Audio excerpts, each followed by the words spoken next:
Assalamualaikum dear students, welcome to online class chapter number 3 motion and force। आज के lecture में जो हम टॉपिक्स पढ़ने जा रहे हैं these are very general topics। हमें ये डेली लाइफ में चीज़ें नज़र आती हैं। आप ये समझ लें कि आज के लेक्चर में जो अब तक हमने क्लासिकल मैकेनिक्स की चीज़ें पढ़ी हैं हम उन्हें डेली लाइफ में अप्लाई करने जा रहे हैं, जिसमें से मोस्ट इम्पॉर्टेंट मोमेंटम हमने पढ़ा है। तो फर्स्ट टॉपिक जो है that is calculate force due to water flow. पानी के बहाव की वजह से जो उसके रास्ते में आने वाले ऑब्जेक्ट्स हैं, जो वाटर है उसके ऊपर फोर्स एक्सर्ट करता है उन ऑब्जेक्ट्स पे, आपने वो एक्सर्शन फोर्स जो है वो कैलकुलेट करनी है, उसको ड्राइव करना है और एक जनरल फार्मूला बनाना है। आपको पता है कि जब भी कोई भी चीज पानी के रास्ते में आती है तो पानी उसके ऊपर फोर्स एक्सर्ट करता है, उसे साथ बहा ले जाने की कोशिश करता है, और अगर सामने दीवार है तो वो दीवार पे भी फोर्स एक्सर्ट करता है।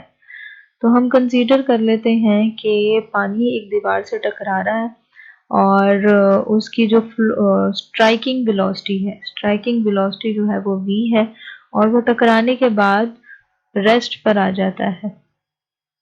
तो इनिशियल वेलोसिटी जो है यानी स्ट्राइकिंग वेलोसिटी जो है दैट इज v, और उसके टकराने के बाद चूंकि वो रेस्ट पर आ जाता है तो फाइनल वेलोसिटी 0 हो गई।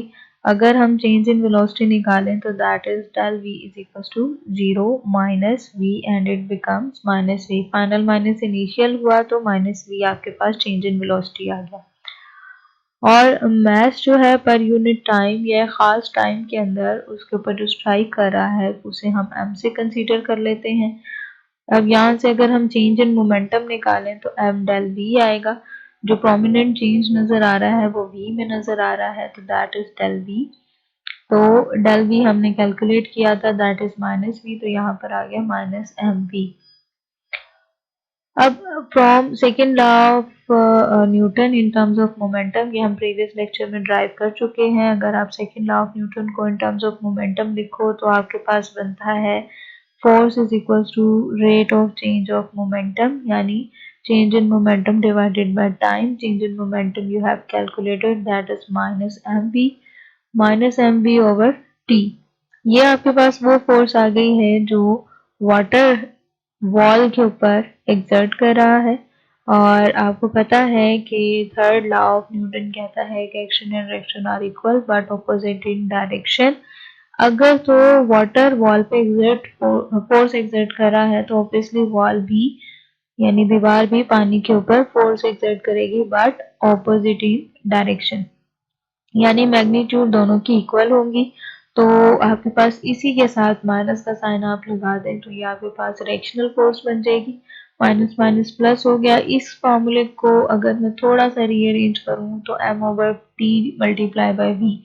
ये इसलिए किया है क्योंकि पानी जो है that is in a flowing condition, तो आपके पास पर यूनिट टाइम जिसमें ज्यादा चेंज प्रोड्यूस हो रहा है दैट इज मास।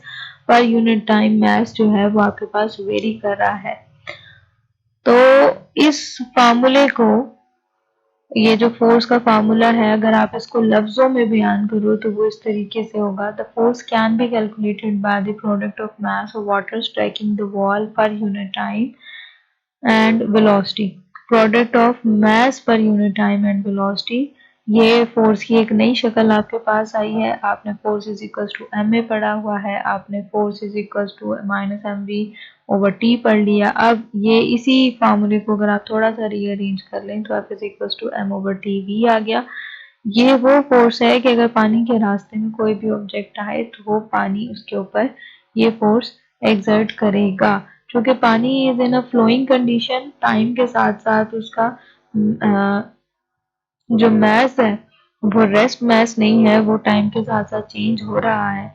तो इसीलिए हम टी जो है वो प्रेफरेबली मैस के साथ लिखते हैं। और अगर आप न्यूमेरिकल्स की एग्जांपल्स की स्टेटमेंट भी पढ़ेंगे तो वहां पर आपको रेट ऑफ मैस जो है, rate of flowing mass of water आपको टर्म नजर आएगी, rate of flowing mass of water. तो उसके यूनिट होंगे किलोग्राम पर सेकेंड। तो वो आप इन दोनों की जगह आप एक वैल्यू पुट कर दोगे तो वो किलोग्राम पर सेकेंड आ जाएगी। तो ये एक बहुत ही सिंपल सा छोटा सा टॉपिक था जो आप समझ लें कि आपको डेली लाइफ की चीज़ें समझने में हेल्प कर रहा है। और इसी तरीके से एक और टॉपिक है that is momentum and explosive forces. Momentum को अगर हम एक्सप्लोसिव फोर्सेस में अप्लाई करें तो सबसे पहले एक एग्जांपल आ जाती है आपके पास बॉम्ब की। बॉम्ब जब फटता है तो वो उसके जो बकाया जात होते हैं वो जगह जगह बिखर जाते हैं। तो अगर उन बकाया जात को इकट्ठा किया जाए, उन फ्रेगमेंट्स को इकट्ठा किया जाए और उनका मोमेंटम कैलकुलेट किया जाए तो वो इनिशियल मोमेंटम के इक्वल होगा, यानी बॉम्ब एक्सप्लोजन के अंदर भी मोमेंटम कंजर्व रहता है। कंसीडर कर लें ये आपके पास एक बॉम्ब है और ये दो हिस्सों में तकसीम हुआ है। अगर आप इन दोनों के मोमेंटम को प्लस करेंगे तो वो इनिशियल मोमेंटम के इक्वल आएगा। तो हमें यहाँ से ये टॉपिक हमें ये समझाने के लिए बताया गया है कि total momentum of all fragments equals the initial momentum of the shell, यानी उसको अगर कंबाइन करके एक बॉम्ब बनाए तो वो दोबारा उसका मोमेंटम वही आ जाएगा। ओके जी, एक और एग्जांपल हम मोमेंटम की देख लेते हैं that is firing of a rifle. आपने देखा होगा कि जब भी किसी गन को फायर किया जाता है तो हाथ में या गन में एक रिकॉइल इफेक्ट जो है वो नजर आता है। वो बेसिकली मोमेंटम को कंजर्व कर रहा होता है। जब बुलेट फायर की जाती है तो बुलेट आगे की तरफ मूव होती है। उस आगे की तरफ मूवमेंट के लिए और उसके मोमेंटम को कंजर्व करने के लिए हाथ की या राइफल की मूवमेंट बैकवर्ड होती है, जिससे मोमेंटम जो है वो कंजर्व हो जाता है। इसका एक जनरल सी हम डेरिवेशन छोटी सी कर लेते हैं, वो ये कि शुरू में दोनों यानी बुलेट ऑफ मास जो है वो स्मॉल एम से रिप्रेजेंट कर लेते हैं और राइफल ऑफ मास जो है वो कैपिटल एम से रिप्रेजेंट कर लेते हैं। और फायर करने से पहले चूंकि दोनों रेस्ट पे थे, बुलेट भी और राइफल भी, तो total momentum of bullet and rifle जो है वो जीरो हो गया क्योंकि दोनों की वेलोसिटीज जीरो थी।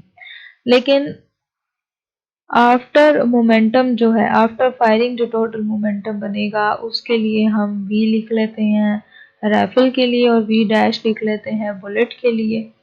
और ये जो है अगर आप टोटल मोमेंटम निकालें तो ये जीरो के इक्वल होगा, यानी before and after that is equal to zero. Before firing momentum यानी law of conservation of momentum अगर आप यहाँ पे अप्लाई करें कि before firing and after firing, ये वाला जीरो गलती से लिखा गया है, ये यहाँ पे कंप्लीट हो जाता है। अब यहाँ पे आपने law of conservation of momentum apply किया है before firing and after firing. Before firing का जितना भी मोमेंटम है वो आफ्टर फायरिंग के इक्वल होगा। जो मैंने आपको अभी शुरू में बात बताई कि वो जो रिकॉइलिंग इफेक्ट है वो मोमेंटम को कंजर्व करने के लिए होता है। अब वो किस तरीके से, ये एम वी दूसरी तरफ जाके माइनस एम वी हो जाएगा। तो ये माइनस का साइन हमें ये बता रहा है कि अगर बुलेट जो है वो ईस्ट की तरफ मूव कर रही है तो राइफल जो है वो वेस्ट की तरफ मूव करेगी। तो जो रिकॉइलिंग इफेक्ट है that is for the conservation of momentum. The momentum of the rifle is equal to the momentum of bullet but opposite in direction। यानी ये दोनों एक दूसरे को कंजर्व कर रहे हैं, इसीलिए रिकॉइलिंग इफेक्ट भी नजर आ रहा है, लेकिन ये दोनों एक दूसरे की डायरेक्शन के ऑपोजिट होंगे। और यहाँ से अगर आप चाहें तो बुलेट की वेलोसिटी भी कैलकुलेट कर सकते हैं। रिकॉइलिंग वेलोसिटी बहुत कम होती है, यानी पीछे की तरफ जो हैंड मूव होता है वो बहुत कम वेलोसिटी होती है। mass of the bullet भी known है, mass of the rifle भी known है, तो यहाँ से आप velocity of the bullet calculate कर सकते हैं। अच्छा, mass of rifle is much greater than the mass of bullet, that is why rifle comes move back with only a fraction of velocity of bullet। यानी चूंकि bullet जो है वो छोटी सी है लेकिन उसकी स्पीड बहुत ज़्यादा है। जब स्पीड बहुत ज़्यादा है तो उसका मोमेंटम ज़्यादा हो गया। अब जब वो पीछे की तरफ मूव, रिकॉइलिंग इफेक्ट है वो कम होता है। वो क्यों कम होता है? क्योंकि मास ज़्यादा हो गया गन का या राइफल का, जो भी फायरिंग ऑब्जेक्ट है उसका मास ज़्यादा होने की वजह से उसकी वेलोसिटी कम होगी। और आज के लेक्चर से रिलेटेड और प्रीवियस लेक्चर से रिलेटेड एक एग्जांपल है। ये एग्जांपल्स आपने प्रैक्टिस करनी है और इन्हें सॉल्व करना है। Do it by yourself. और अगर कोई आपको क्वेश्चन है या कोई क्यूरी है सो यू मे आस्क। अपना ख्याल रखिएगा। अल्लाह हाफिज़।